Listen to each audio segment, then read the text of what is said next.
All right, got in a Maytag. Let's check the codes. 1, 2, 3. 1, 2, 3. 1, 2, 3.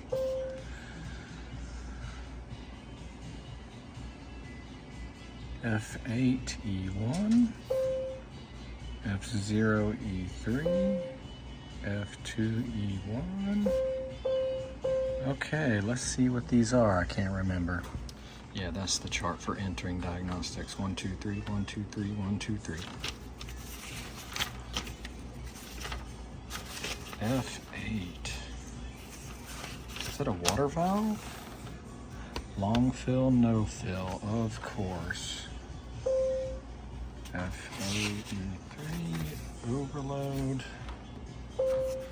f2e1, stuck button. So the main one is the water valve.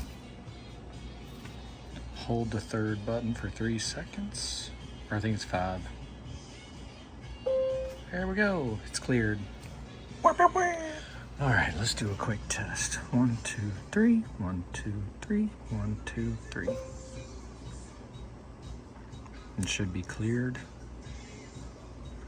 Hit the second button. All right, so that should toggle our lock. Yep. All right, I think, man, I can't remember. Yeah, soil level.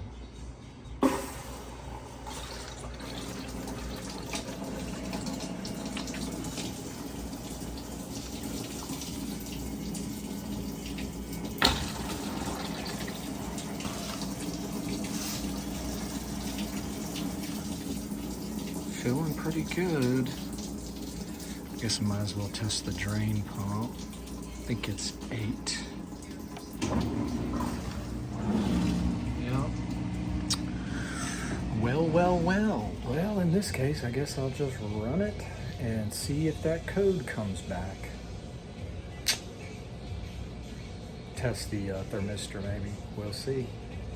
Well, dang, I think I might have used all of my water valves for that particular style unit. Got tons of different valves. GE, this is another one that causes a major long fill, no fill thing. But we've come to find if it throws that code, you better change it, because it's gonna do it again. So, let's see what happens. I don't know if you can see this, but that baby is filling up big time. Pressure switch tube must be off or something. It ain't supposed to be filling that much. It's halfway up the drum. Cancel it out. Shoo-wee.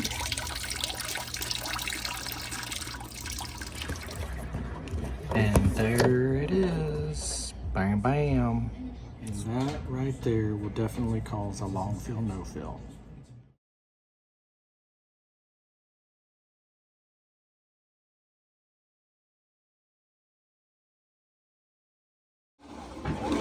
That is the proper amount of water with no close in. Well, that was easy. Thanks for watching. Hit the thumbs up.